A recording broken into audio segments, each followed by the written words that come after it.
You don't need to raise your voice to be heard, and you don't need to fight to prove that you're strong. But if you've clicked on this video, then maybe, just maybe, something inside you is already tired. Tired of pretending that you're fine when you're not.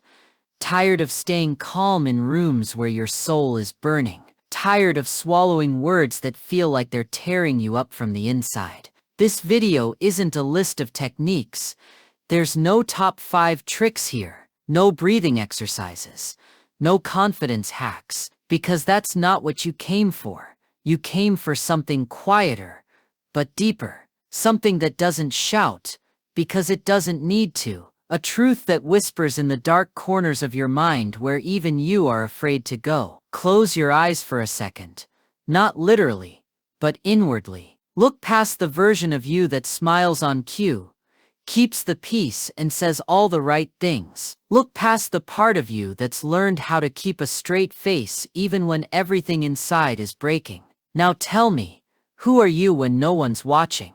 When you're not performing? When calm isn't a mask, but something you have to earn in the middle of chaos? Carl Jung once said, "The privilege of a lifetime is to become who you truly are." But most people never get there, because becoming who you truly are requires peeling away every false layer, every smile you've used as armor, every silence you've used as a shield, every time you said it's fine just to keep the peace. Let me ask you something personal. When was the last time you walked away from a confrontation and felt whole? Not victorious, not clever, but whole. You see, we've been taught a lie. We've been told that staying calm means staying silent, that maturity is measured by how much you can endure without flinching. But that's not calm. That's suppression. That's a trap. Real calm doesn't come from pretending you're unaffected. It comes from knowing exactly what affects you and still choosing not to be controlled by it. It comes from facing the chaos within, not running from it. And if that sounds hard, it's because it is. Because this path isn't easy. It requires a descent, not into anger, not into reaction, but into yourself, into the roots of your rage, into the places where your peace was stolen, not by others, but by your own fear of being honest. This is where our journey begins, not at the surface, not in the noise, but in the silence behind it. That silence, the one that knows you better than your own thoughts, that's where we'll go. So if you're still here, if you haven't clicked away, then I'll take that as a sign that some part of you is ready, not to learn how to stay calm, but to remember who you are when nothing else is working. Welcome to the edge. Now let's begin. You've been taught to look outward when everything falls apart, to search for answers in books, in videos, in voices louder than your own. But the truth is, your answers aren't out there. Not really. They live in the silence you avoid, in that moment right before you react, in the pause you skip because discomfort feels like danger. But what if the real danger is what you've buried to avoid feeling at all? There's a part of you that you don't let others see, not because it's shameful, but because even you don't know what to do with it. The part that gets angry for no clear reason. The part that feels small when someone interrupts you. The part that wants to scream when you're being ignored, but instead smiles and says, "It's okay." That's not peace. That's repression wearing a calm expression. Carl Jung called this the shadow, not because it's evil, but because it's hidden. And everything we hide gains power in the dark. Every truth we refuse to admit becomes louder in silence. That's why you sometimes snap at the wrong people. That's why the smallest comment can sting for hours. You're not overreacting, you're overflowing. With years of silence, with years of pretending that everything is fine, you've been taught that maturity means control, that the more unfazed you look, the stronger you are. But Jung knew something most people don't. Strength is not about resistance. It's about integration. It's not about suppressing the storm. It's about walking into it and still finding your way back. And let's be honest, you've been in that storm more than once. You've felt the tightness in your chest when someone dismisses your idea. You've felt the pressure behind your eyes when someone talks over you. And still you stayed calm. You didn't yell. You didn't push back, but inside something cracked. Something small, maybe. But cracks become fractures, and fractures don't stay invisible forever. The real confrontation is never with the other person, it's with yourself. Every time you agree to something that hurts you, every time you stay silent when your voice trembles to be heard, every time you convince yourself that it doesn't matter. But it does. It always has. Because your body remembers what your mind tries to forget, and your emotions will find their way out one way or another. You've learned how to be agreeable, how to be liked, how to be the calm one.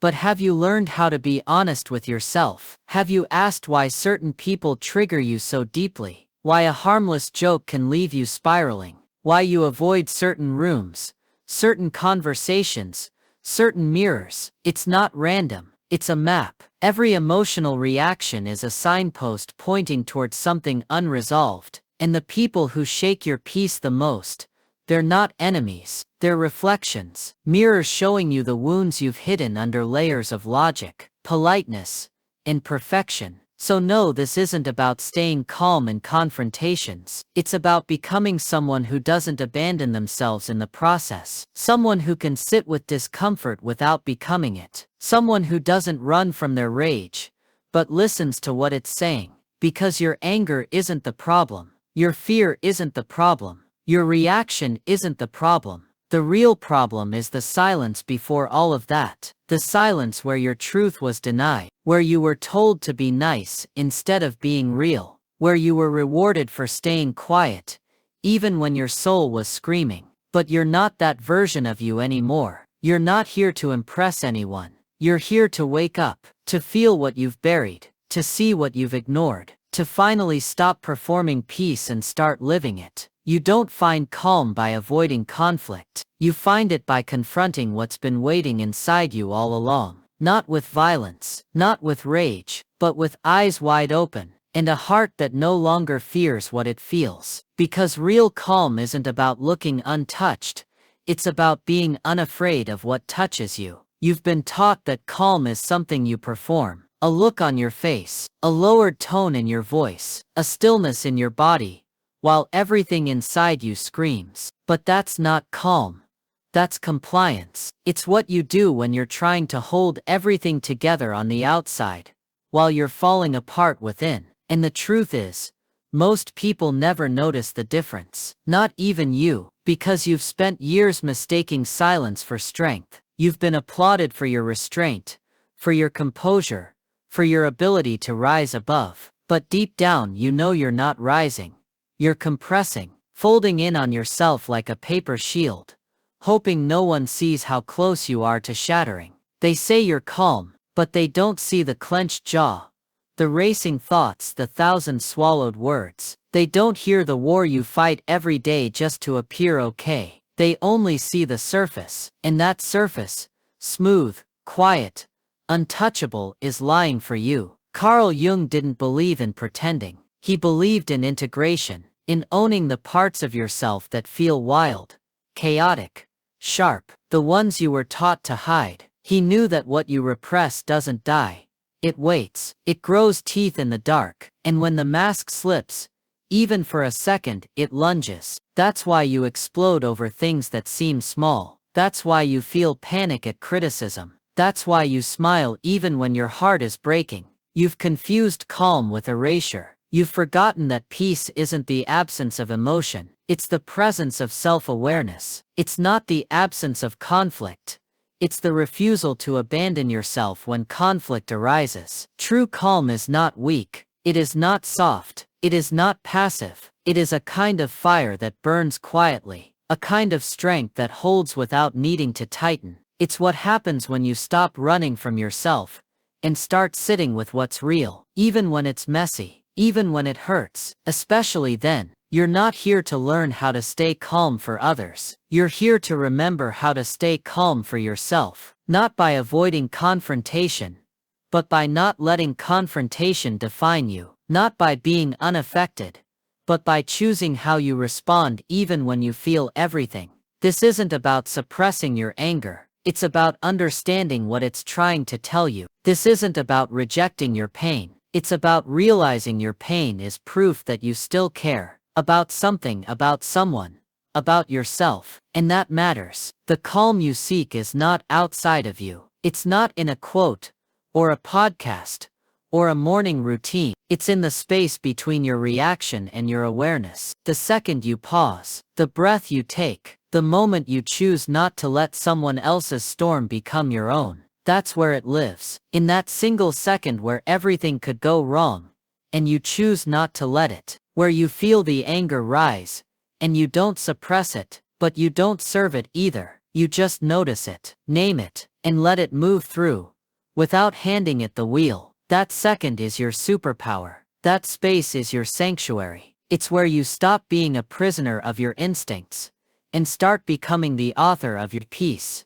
Not peace that bends to please, not peace that breaks to avoid discomfort, but peace that stands, calm that stays, and a version of you that doesn't vanish the moment things get loud. You've probably noticed by now, calm isn't something you do, it's something you become. But that transformation doesn't happen by accident. It happens in the most uncomfortable moments. The moments when you want to speak but shouldn't. When you want to run but stay. When you feel everything in you rising like a tidal wave. And somehow, you don't drown. But that strength doesn't come from pretending you're unaffected. It comes from honesty. From sitting with the truth that not every part of you is polished. That inside the person you present to the world, there's another version, one that's raw, reactive, tender, one that doesn't care about being correct, only about being heard. And that version doesn't need to be silenced, it needs to be understood.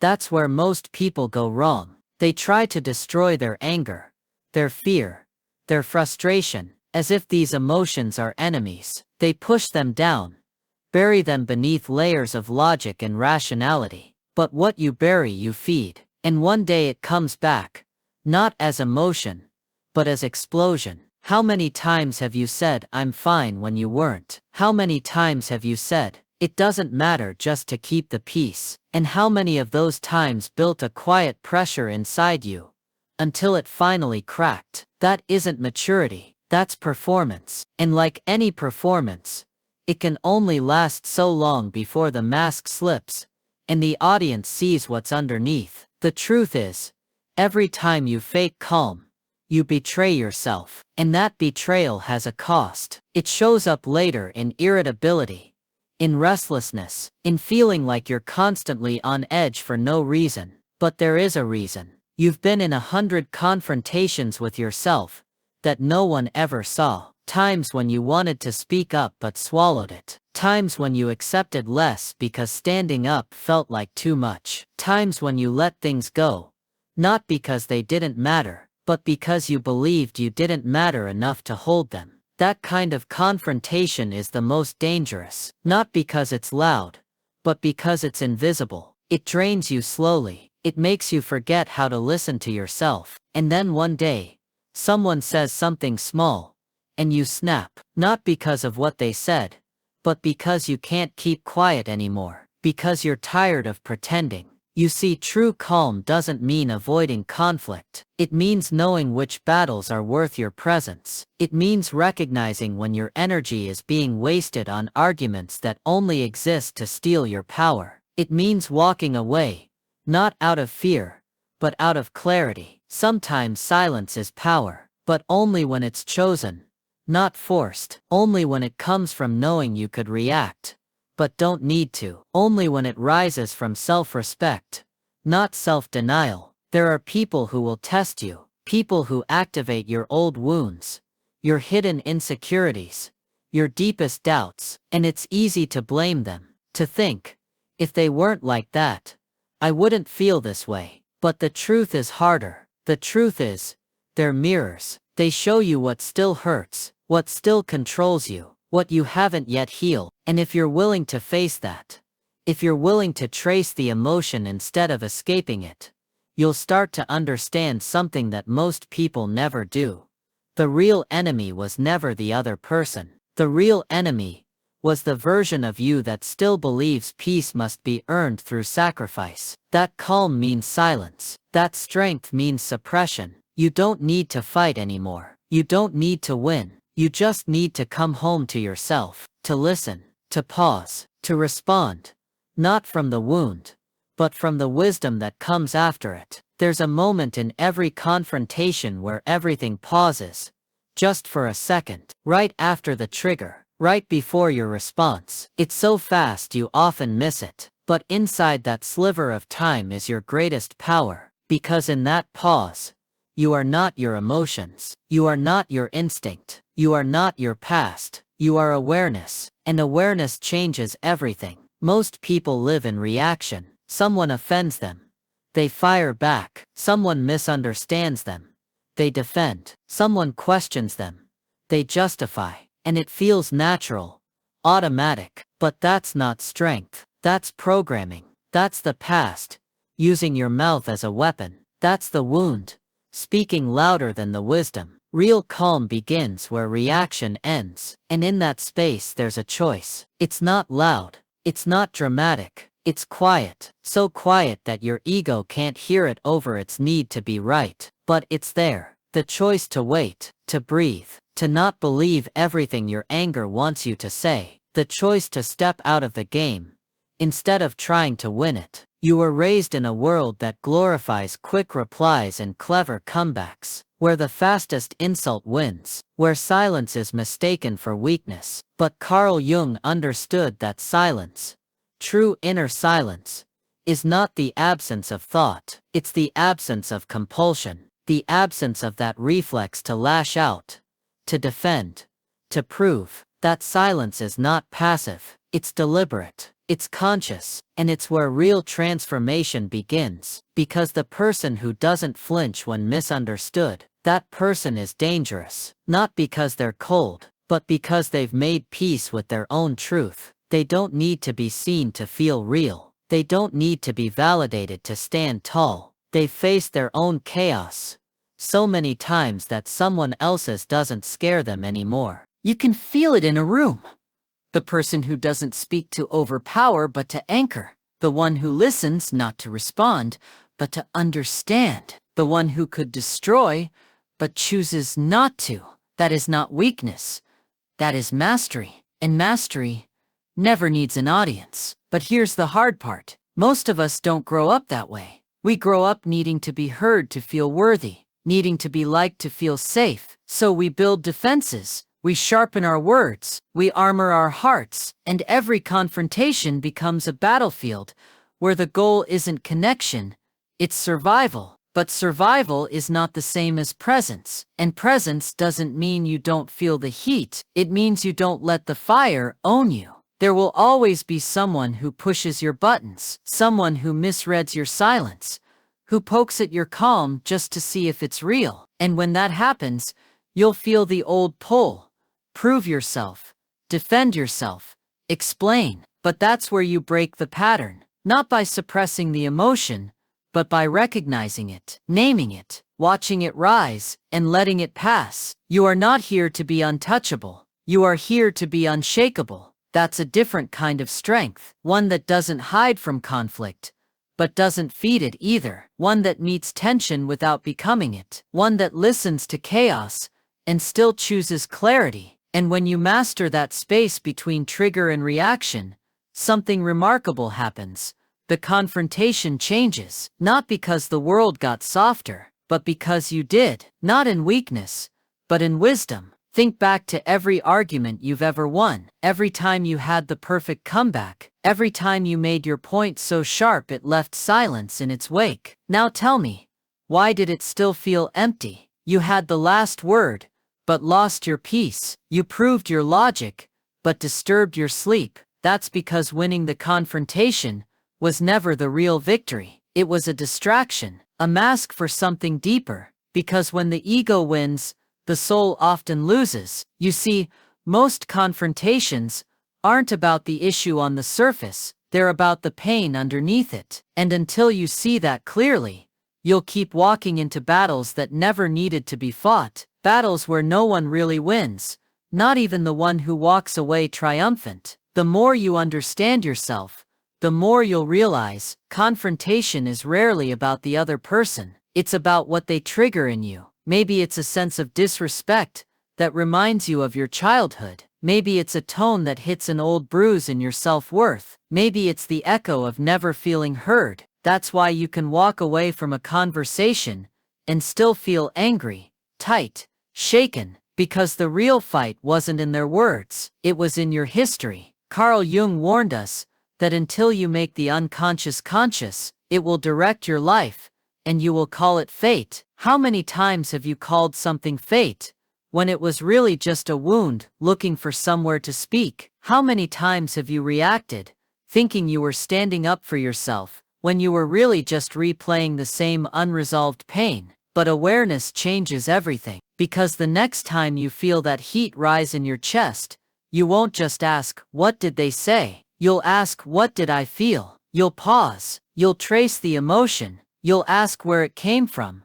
and whether it's really about this moment, or about something you've never healed. And maybe for the first time, you'll choose something different, not silence that suffocates you, not an outburst that you regret, but a response that comes from presence, not pain, from truth, not tension. That's what real power is, not shouting over others, but standing so fully in yourself that you no longer need to, not proving a point, but keeping your peace, not winning the argument, but choosing not to argue when your energy is too sacred to be spent on noise. There's something unshakable about a person who knows themselves. They don't need to be understood to feel valid. They don't need to defend every accusation to feel whole. They've looked in the mirror long enough to recognize what's theirs and what isn't. And when you reach that place, you'll notice something strange. The confrontations start to shift. People sense your presence. They feel your calm,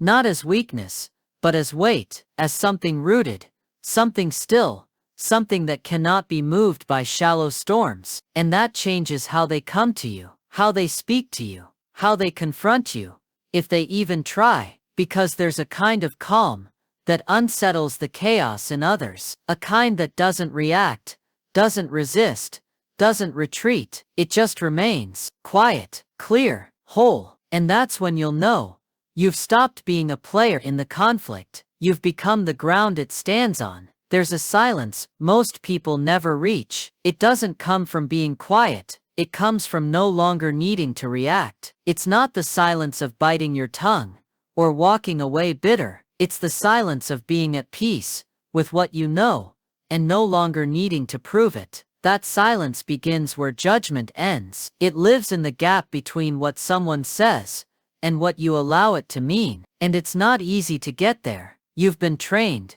conditioned even, to take things personally. A sharp word? It must be about you. A cold tone? Clearly they meant harm. A misunderstanding? Your mind jumps to defend, to clarify, to fix. But calm doesn't begin in your voice. It begins in your interpretation. Imagine seeing someone lash out at you, and instead of absorbing their rage, you pause. You don't assign it meaning. You don't label yourself the victim. You don't let your emotions sprint to the front. You just see it for what it is. A moment, not a reflection of your worth, not a reason to explode, just a moment. That pause, that second of awareness, is your evolution. That's where you separate your worth from the world's chaos. That's where you break cycles, not with force, but with clarity. And that kind of clarity isn't born from indifference, it's born from depth. You've felt enough pain, you've reacted enough times, you've seen what happens when you let your emotions drive the car, and you've decided, it's not worth the wreckage anymore. Carl Jung said, "He who looks outside dreams, he who looks inside awakens," and awakening is messy. It's not a gentle realization. It's a sharp, sobering look at everything you've denied, dismissed, or disowned. It's seeing your pride for what it is, seeing your need to be right, seeing your fear of being misunderstood, and then choosing not to be ruled by it. Because when you finally meet yourself, when you face what you usually run from, you start to see the root of every reaction, not just in confrontations, but in life. Why you flinch at rejection, why you tense when interrupted, why some faces make you feel small, even when they haven't said a word. It's not about them, It never was. The real journey isn't mastering what to say in a confrontation, it's mastering what you choose to feel. That doesn't mean numbing yourself. It means owning your response. It means realizing you are not your first impulse. You are not your need to shout. You are not your defense mechanisms. You are the observer behind all of that. And when you learn to respond from the observer, not from the wound, everything changes. The argument loses its grip. The manipulation slips. The chaos dissolves. Because you're no longer participating in the script. You've stepped outside it. Want proof you're growing? Look at how you handle being misunderstood. Look at how you react when someone mocks you, misrepresents you, tries to pull you back into the storm. Do you rise up with fire? Or do you remain grounded, unshaken, still? Because that's the measure, not in how much louder you can speak, but in how little noise you need to make. And here's where it gets uncomfortable. Because the calm you've been chasing might not be wisdom at all. It might be fear wearing a noble face. How many times have you stayed silent? Not because you were grounded, but because you were afraid. Afraid of judgment, afraid of rejection, afraid that if you spoke your truth, you'd lose something: approval, connection, the illusion of peace. So you learned how to perform serenity. You perfected the art of nodding when you wanted to disagree, smiling when your gut twisted, shrinking yourself so others wouldn't feel threatened. And maybe they called you mature, maybe they said you had self-control, but you knew better. You knew it wasn't calm. It was self-abandonment. There is a calm that's rooted in power, and then there's a calm that's just a mask for pain. Carl Jung warned that the greatest danger comes when we over-identify with our persona, the image we present to the world, the role we play, the one who's always okay, the one who never causes waves. But what happens when you become the mask? What happens when you forget that beneath the performance, there's a self that's raw, real, and in desperate need of space to feel? That's why you break. That's why one small comment can ruin your entire day. Not because you're weak, but because your inner world has been silenced for too long. And when you finally feel something, it hits with the force of everything you've suppressed. It doesn't have to be that way. You don't need to prove your strength by pretending not to feel. You don't need to hold your breath through life just to be accepted. What would happen if, for once, you let yourself feel it all, without judgment, without control? If you stopped telling yourself, "I shouldn't feel this," and started asking, "Why do I feel this?" The problem isn't your emotions. The problem is that you've been trained to fear them, to manage them, silence them, bury them. But they're not here to hurt you. They're here to speak. They're messengers. And you can't integrate what you refuse to hear. Emotional mastery isn't about perfect control. It's about deep understanding. It's not the ability to stay expressionless while everything burns. It's the ability to stand in the fire and still know who you are. To recognize your anger without becoming it. To name your pain without being consumed by it. And sometimes, the confrontation you need most isn't with another person, it's with yourself. The version of you that agreed to things that broke your boundaries, that stayed quiet to avoid discomfort, that chose harmony over honesty, that smiled through betrayal. You don't need to hate that version,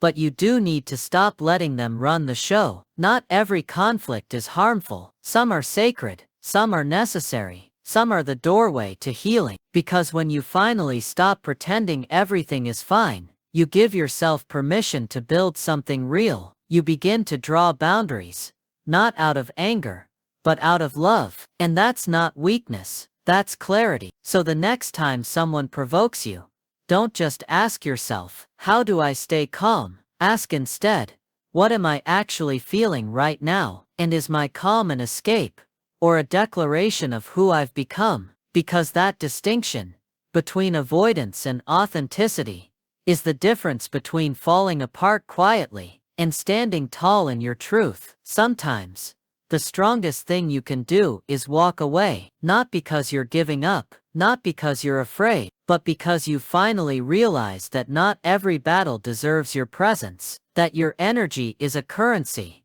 And some arguments are just too expensive. You've been taught that staying calm means staying in the room, that holding your ground means staying until the last word. But here's what no one tells you. Some battles are designed to keep you small. Some confrontations aren't there to help you grow. They're there to bait you, to pull you back into an old version of yourself that you've outgrown. And it takes incredible power to see that and leave. This kind of leaving isn't retreat, it's return. Return to self, to peace, to clarity. You're not abandoning the moment. You're choosing not to abandon yourself. You're no longer trying to be understood in places where understanding was never the goal. You're no longer negotiating your value in conversations that were never rooted in respect. You don't need to shout to be heard. You don't need to fight to prove your strength. Because once you know your peace, you protect it. And sometimes protection looks like silence. Sometimes it looks like closing the door. Sometimes it looks like not replying to the message, not rising to the bait, not proving a single thing. And yes, people will misunderstand it. They'll say you ran away. They'll call it weakness. But that's only because they've never seen what it looks like when someone refuses to be controlled by chaos. That kind of calm is unsettling. It's the kind of calm that can't be faked. It can't be imitated. It comes from depth, earned through discomfort, built through confrontation with the self. Carl Jung knew this. He knew that inner transformation doesn't come through force. It comes through facing your own shadow and refusing to flinch. It comes through sitting with your most unlovable parts and choosing to stay. And when you've done that, when you've faced what's inside, you stop needing to fight what's outside, because there's nothing left to prove. That's what people feel when you walk into a room and don't compete. When you hold your silence, not out of fear, but out of mastery. When you choose peace, not as avoidance, but as a conscious decision to protect what you've built within. That's not passive, that's presence. And presence changes everything. The arguments you used to get pulled into, they pass by you now. The opinions that once pierced your skin, they float, not because you don't care, but because you no longer collapse. Every time someone disagrees with you, you've become still, and in that stillness, there is power. So remember this. Not all confrontations are meant to be won. Some are meant to be walked away from, not in anger, not in silence, but in full awareness that your energy is sacred, that your peace is earned, and that sometimes the most revolutionary thing you can do is not engage. There's a rare kind of calm that doesn't whisper. It echoes, not because it's loud, but because it carries weight. The kind that shifts the atmosphere when you enter a room. The kind that doesn't need to be explained, or defended, or proven. It just is. And it's not something you were born with. It's something you built, layer by layer, bruise by bruise, silence by silence. People won't understand it at first. They'll mistake it for weakness, for indifference. They'll test it, push it, try to poke holes in it. Because most people are used to chaos. They feel safer when things are noisy, when emotions are flaring, when someone reacts. They feel in control. But when you don't, when you stay rooted while they lose their grip, that's when they start to tremble. Not because you harmed them, but because you didn't play their game. That's the kind of presence that disturbs, because it's not performative, it's not curated, it's not some emotional mask designed to impress others. It's real, and realness unnerves those still hiding behind their armor. Carl Jung once said, "The most terrifying thing is to accept oneself completely." Most people haven't. Most people are still at war with the parts of themselves they were taught to hate. But when you do the work, when you sit in the dark long enough to stop being afraid of it, what emerges is something unshakable. Not a louder version of you, a quieter one. One that doesn't react from the wound anymore. One that responds from the whole. That's the power of real calm. Because calm isn't the destination, it's the evidence, the signpost that you've already gone to war with your own shadow and survived it, that you've died to your old reactions and resurrected with choice. And that choice changes everything. You no longer respond from fear. You respond from direction. You no longer speak to defend. You speak to declare. You no longer act to be seen. You act because you see clearly. This version of you, the one who no longer needs the last word, who no longer trembles when misunderstood, who no longer abandons themselves for peace, that was never real. This version is dangerous, but not to the world, to illusion, to manipulation, to the noise that once had power over you. Because when a person integrates their shadow and returns calm, they become untouchable. They're not louder than the storm. They are the eye of it, and nothing inside or outside can shake what's already been faced, felt, and accepted. So if you're here now, if you've made it through every part of this message, it's not because you're trying to impress someone. It's because something inside you is already waking up, already remembering, already choosing a different path. Not the path of repression, not the path of aggression, but the path of awareness. You're not just learning how to stay calm anymore. You're becoming someone who no longer gets pulled out of themselves every time the world throws noise your way. And that kind of calm, it's irreversible.